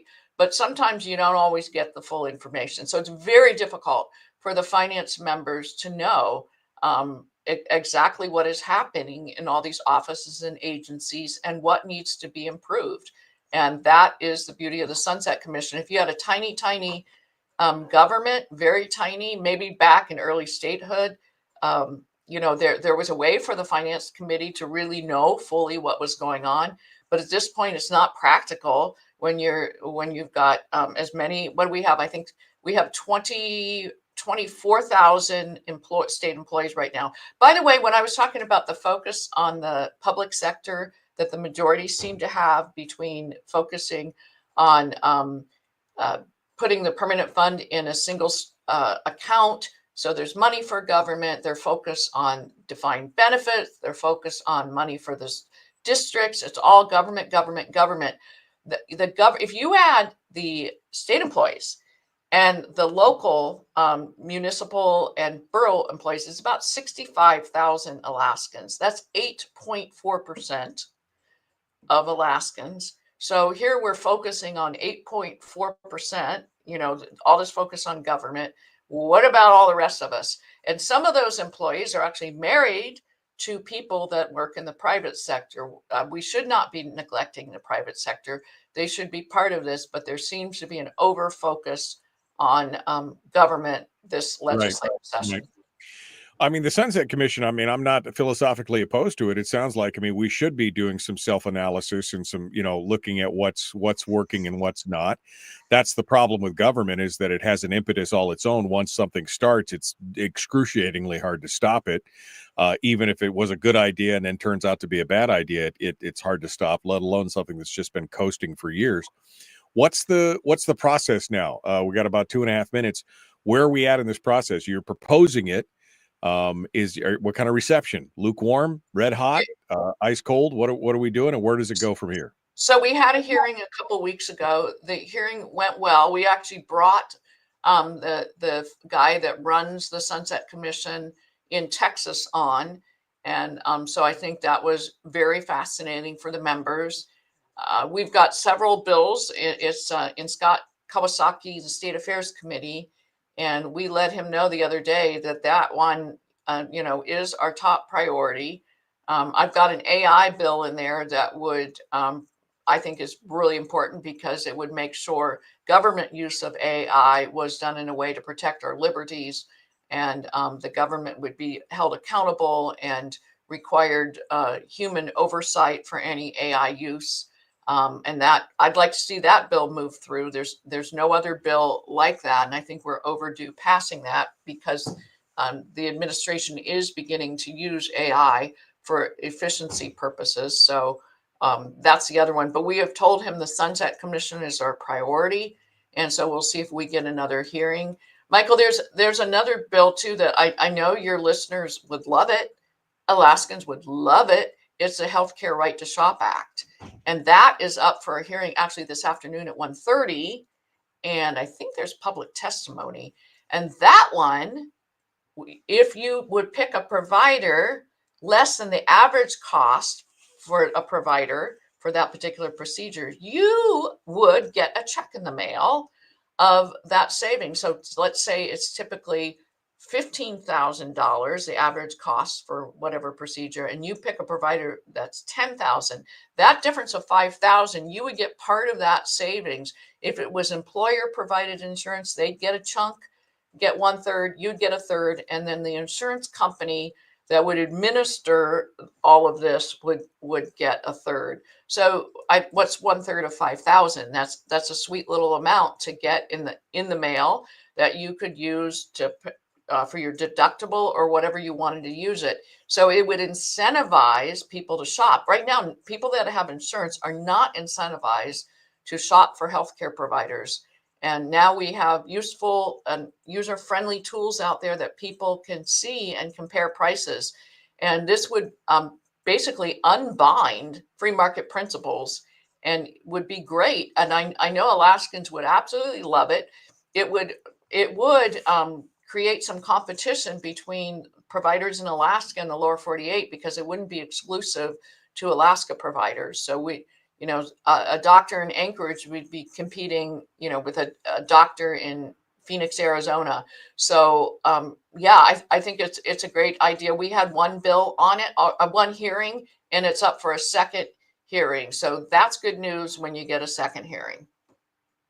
No, I mean, I think that's great. I've always been one that we need to drop the barriers to free market for healthcare. In fact, I think the interstate barriers are the biggest challenges right now. We should be able to go to any insurance company we want, not just the ones that are greenlit for specific states, et cetera, et cetera. But all right, well, we're up against the break. State Senator Shelley Hughes is our guest.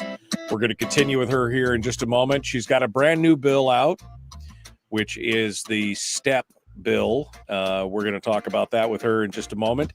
And then we'll finish up maybe with some predictions of what we see coming up in this year's legislature and what's going to happen in this part of the session. We'll continue with State Senator Shelley Hughes right after this.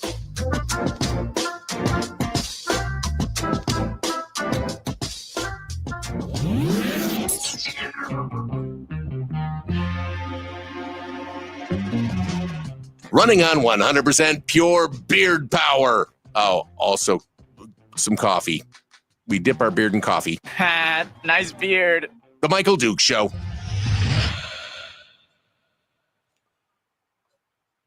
Okay, we're in the break right now.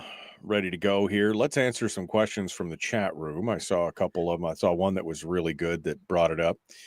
David Boyle says, and this is something that I've seen some discussion on and some of the Democrats have been talking about a lot and making some waves on.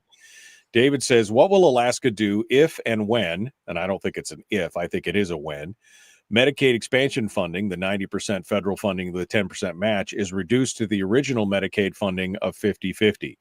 Shelley, this has been one of the problems. This is what we warned about when Governor Walker put in all the extra Medicaid expansion.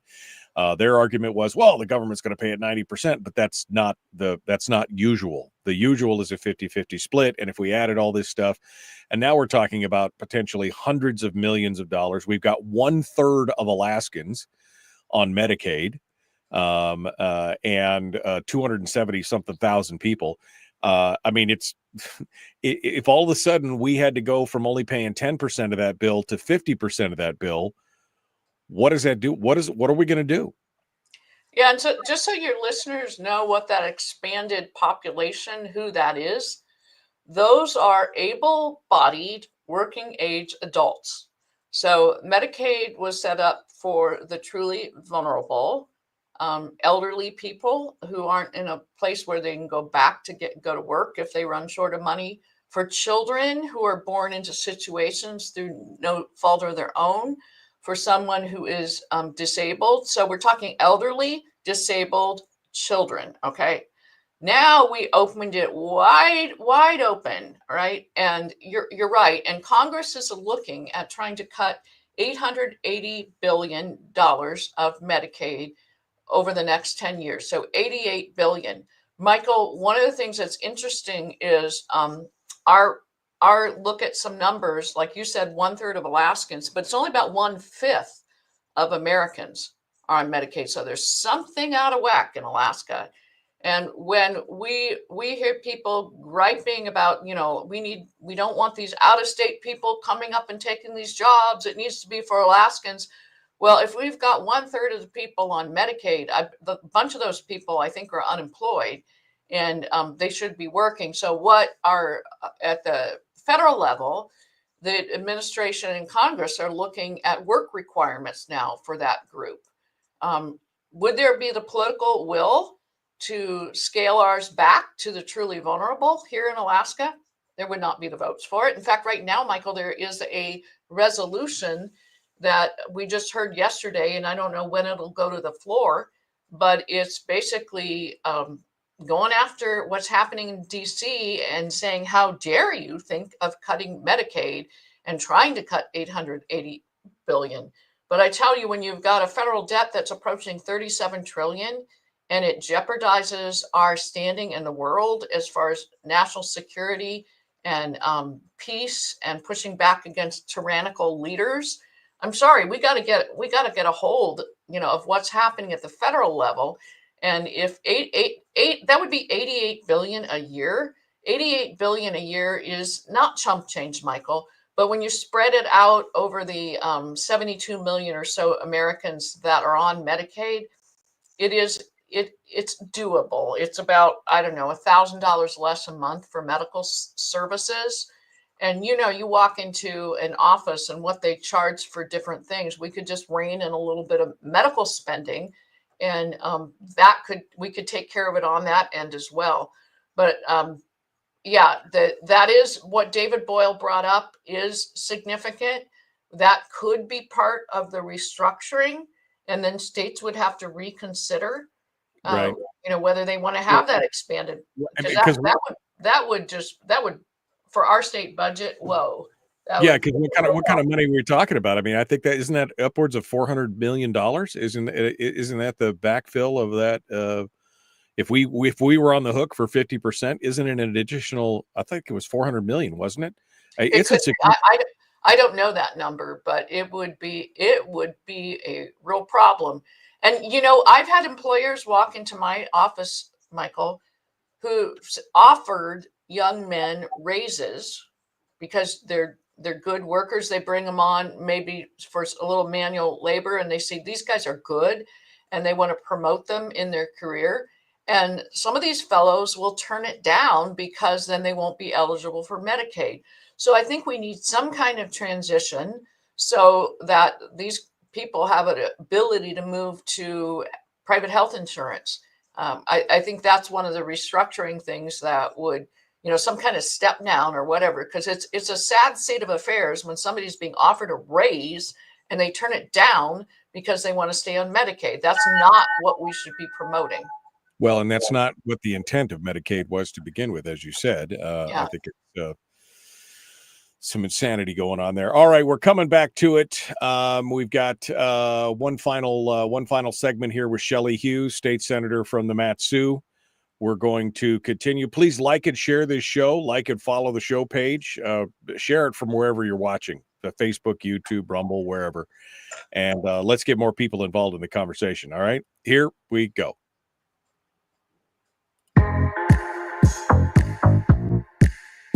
The Michael Duke Show. Not your daddy. Wait, sorry. Not your daddy? Ooh, not your daddy's talk radio. Whew. I was scared for a second. Thought we were going down. Here's Michael Dukes and the show. Okay. Continuing now, Shelley Hughes is our guest, state senator from up in the Mat-Su. And we've been talking about the budget. We've been talking about a lot of stuff, but she's got a new bill up, STEP, which is the Student and Teachers Excel Package. And this is essentially an ESA, an Education Savings Account package, or a backpack funding, as some people would call it. And she's got this, I guess it's ready to drop. So Shelley, give us the ins and outs and the rundown on this. Yeah. So I've been had it in the works for a while, and I've been deciding whether to file it or hold it. I know there's not the political will. Again, here we have that problem where I can't get it through, but it is I think it is to point a path forward of how, from a budget standpoint, would be helpful. But also, I think that there's a good chance that from the federal administration that is downsizing and getting rid of the U.S. Department of Education, that there very well may be block grants coming our direction. And I think those will be aimed towards school choice. And are we set up in a way to really receive them? Well, if we were to put what I'm proposing in place, yes, we would be. And by the way, the ESA, it stands for Education Scholarship Account. You could say it's savings account, but typically it's scholarship account. And one of the things I do in the bill Michael, is I refer to the Constitutional Convention minutes because that has been ignored. It's just an intent language, but it points to the fact, just as the delegates indicated, public dollars could be used in certain ways for private schools, that this is in alignment with what the delegates envisioned. So, because they envisioned using the public funds. They didn't want public funds to be used to build private institutions or maintain private institutions, but they were okay with it. Was one of the three things that they allowed was tuition to private institutions. They were okay with that. That was what they talked about in the minutes of the right. convention. If it was for the benefit of the child, that was the difference, not for the benefit of the entity. So not building an asset, not building their, building or fixing their roof or anything. So if it was to help the child. So that's what it's based on. The bill has some other pieces in it as well. The recruitment retention for the public schools. I need to go back. We started working on it so long. I'm trying to remember what all's in it, because we've had a lot of good ideas. When you have the 4 rungs of proficiency, it would provide a incentive for teachers, bonus for teachers as children move up any of those rungs, and for parents as well to engage parents. So it's not just the education scholarships. It's trying to help children all across the state in whatever type of school that they're in. So, like you said, not a lot of political will. Did you hold it? You haven't filed it yet. Are you gonna file it? Is it gonna go anywhere? Is it gonna be riddled full of bullet holes? What's the plan here? I'm guessing if I file it, it might not even get a hearing. I've got my Safe Schools Act again that would allow concealed carry in the schools, and that hasn't had a hearing. We put in hearing requests for bills, and they sometimes just don't get heard. Sometimes you get a courtesy hearing. But I think, I'm looking at the timing of filing it. It's ready to go, but I think things seem to be stuck right now with the education bill, and there seems to be resistance. There seems to be things that we agreed with on the education negotiation team. I was one of 8 at the table for that. We had 2 from each of the caucuses, the House and Senate majority and minority caucuses. And some of the things, I'll give you an example. One of the things we agreed on was that right now charter schools give 4% of their budget to their district, because the districts do some of the administrative work for the charter schools. And to help to help districts be more amenable to having charter schools in the district, we understand that 4%, with inflation, the districts were pulling out their own pockets to cover some of the administration for the charter school. So as a negotiating team, we agreed the state would give the districts another 4% to do that administration. But the bill right now, Michael, HB 69, doesn't give that 4% from the state. It takes it from the charter school budget. So there's an example of where we kind of went, the one side went back on its agreement there. So there are policy reforms that are needed in order to get that bill through. And right now the majority is, in fact, I saw a quote the other day, the Senate majority wants to talk to the House majority about what to do with the bill. Well, they better talk to the minority, because the minority is in alignment with the governor, right? And he has the veto pen, and he and the minority, we want policy reforms, Michael, that will actually help our kids. Our focus isn't jobs at the district level. Our focus is student learning. Yes, teachers need jobs. Right. In fact, we've got proposals that would, put more money in the classrooms for the teachers, actually. So, yeah. Well, I've seen a couple opinion pieces here the last couple of weeks that I think, somebody got the talking points, because there's been a handful of opinion pieces that have all came out basically saying the same things.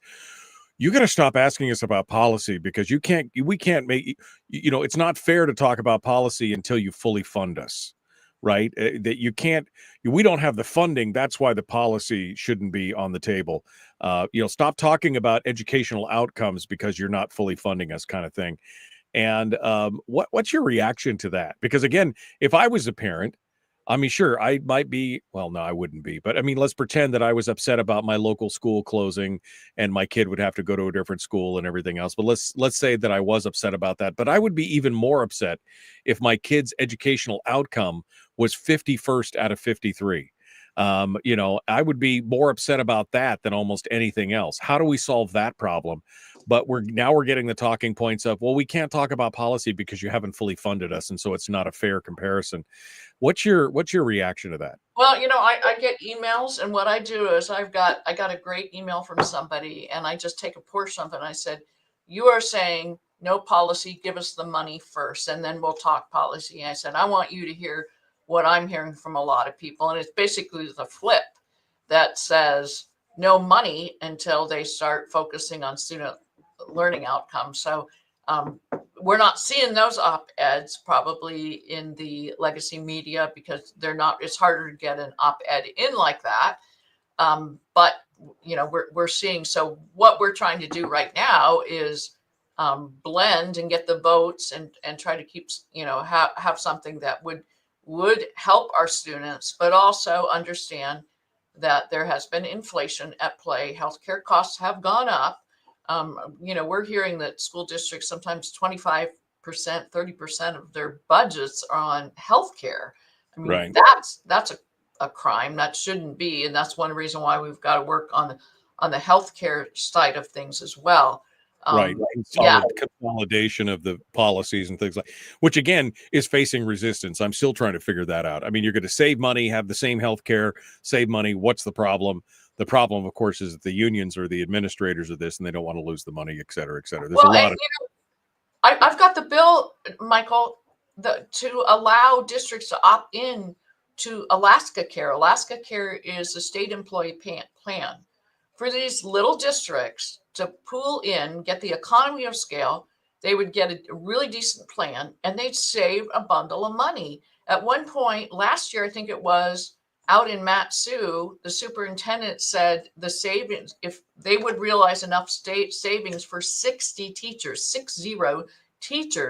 if they could switch to Alaska Care. So right. I've got that bill. Sarah Vance has that bill. If they really, really want a bigger BSA and more money, then why aren't they moving that bill? It's because NEA doesn't like it. NEA makes money on their healthcare trust. And, so as I've been meeting with superintendents, I've been in and out of my office. I said, if you're serious about that you need funds, and you should be pushing this healthcare bill through, the insurance bill. Senator Shelley Hughes, we're out of time. Hold the line for a second. Thank you for coming on board and joining us. I'd like to hear more about the STEP program. We'll see where it goes from here, but we are done for today. Folks, tomorrow, Sarah Montalbano will be joining us. You know her from Montalbano Mondays. It will be a Thursday, but we're going to be talking AKLNG. That's up tomorrow. The Michael Duke Show, Common Sense Radio. Be kind, love one another, live well. All right. Before I let you go, Shelley, final bite at the apple here, but I wanted to bring this up and we just ran out of time. I'm hearing from various sources in the letter, people call me, text me, send me messages. I'm hearing that the Senate is gathering all the spending bills unto themselves. And apparently they're going to try and it looks like this is a redo of we're going to pull it all together and maybe do a turducken thing. You're in the Senate. I know you're in the minority, but you're in the Senate. Are you seeing this? I mean, is there kind of a move to try and pull everything together and force it back? What are you seeing right now? I have heard that too. Part of it is the House, and as you're watching the House finance process, they're having a difficulty with their numbers. That we have a very large minority, and so you have 11 on the House Finance, 6 and 5, and sometimes they don't have their 6 to do what they want, and they don't agree on the PFD amount. They don't agree on how to cover the budget. So it's probably going to be the Senate that makes some of those decisions. That's the way I see it in the end. And so, yes, I have heard about them combining everything. So who knows? Yeah, but that if you've heard it, it's because it's being talked about. Yeah, because that's what's being talked about. And so if we end up with another turducken, well, it'll be interesting. All right. Well, Senator Shelley Hughes, appreciate you coming on board. I mean, I like the STEP program idea. I think it's a good deal. But again, it seems like we're going to have to change out a lot of players to even have for that, even to get any kind of traction, which is unfortunate. When we can't even decide that we should actually tighten our belts a little bit and make some sort of cuts. We can't even agree on that. Back real quick to the turducken thing is that if you don't have money for capital projects in districts, it's not quite the same. That's what's very frustrating is for the House members, understandably, with the turducken, because they don't have their say then for the capital budget. But the capital budget is going to be so lean. There's not going to be projects really for districts. So it'll be interesting to see how it plays out. But I just thought I'd point that out with the capital budget. And you're right. And then that leads to another question. What about the constitutional mandate to spend 1/3 on the capital budget? I mean, if we don't have the money, I mean, we don't have the money to spend 1/3 on the capital budget of what we're spending on the operating budget. I mean, we're busting the bank with the operating budget. So we've got a constitutional mandate. We just going to ignore that? Are we just going to what? I mean, good question. Good question, Michael. I mean, I'm only asking for a friend, but I mean, yeah. So that brings to mind the whole concept of a constitutional spending cap. I'm one, and I don't exactly know how to structure, but because of our lack of infrastructure in the state, I kind of don't like restricting capital funding, spending, to like I want to rein in the operating. Where are you on that? Like if you have a capital spending cap, having some leeway. I mean a constitutional spending cap. I like to have a little leeway with capital spending. Well, I guess my thought is, first of all, it's all got to fit within a budget, right? And if the Constitution mandates that the budget has to have a percentages, fractional percentages of a certain way, then we still need to live within our budget. Yeah. So if the overall budget is supposed to be 1/3 capital, well, that means we need to take a chainsaw to the operating budget. I mean, I don't have a problem limiting both because, again, I think it's a governor on overall spend. And what were we talking about earlier? The number one problem in this state is a spending problem and has been a spending problem for 20, 30, 40 years, that it's always about the spend. And I don't think we should bust it out of a spending cap because, again, that just gives them more excuse to then raise the operating budget to whatever limit they want and then try and shoehorn in their 30% for the it's a constitutional mandate. We've got to do it. I mean, you would definitely need guardrails. Goes back to my favorite phrase right now: incontinent overspending. We need to fix this spending cap. The constitutional amendment to change the permanent fund to one account. We'll see how that goes, but it's not going to go anywhere if the constitutional spending cap isn't going with it. That's my sense. Yeah.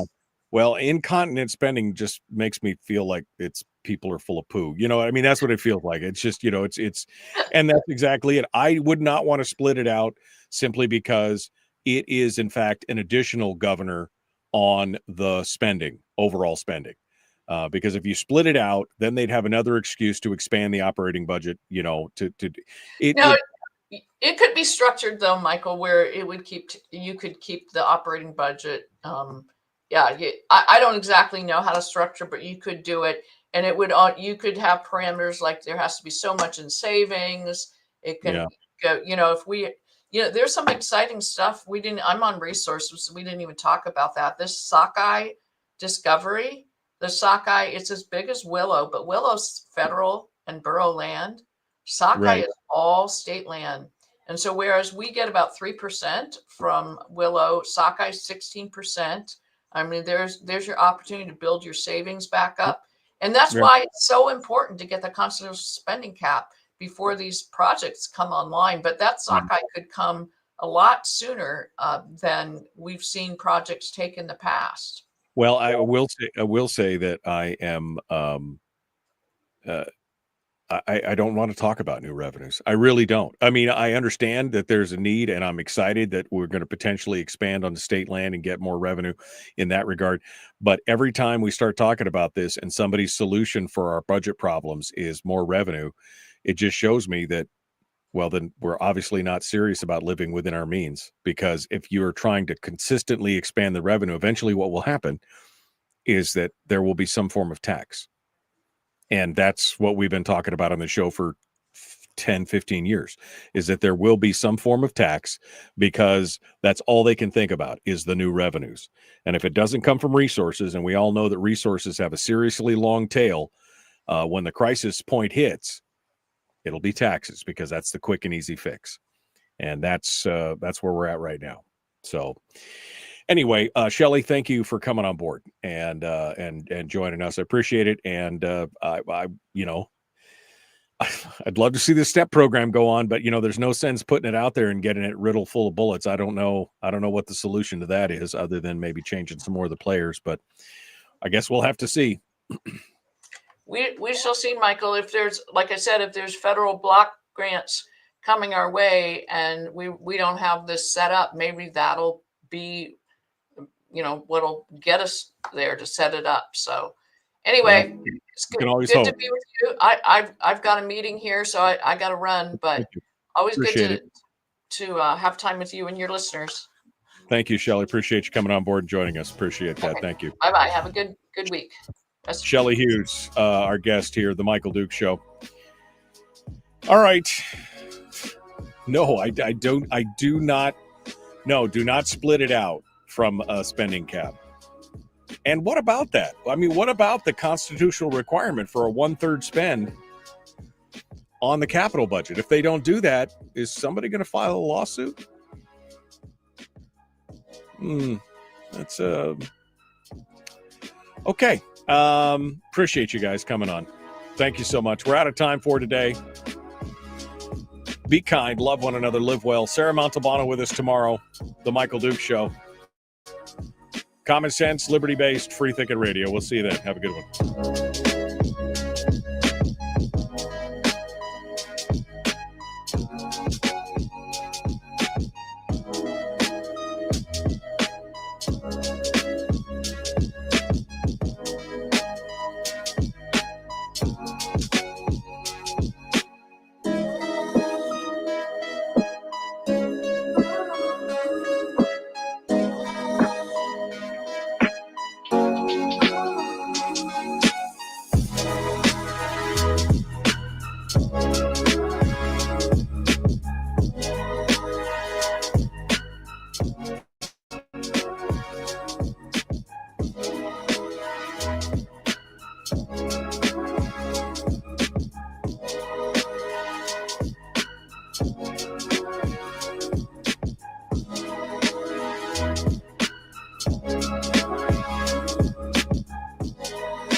We've shed our terrestrial radio skin, and now we are slimy lizard internet people. It's the Michael Duke Show.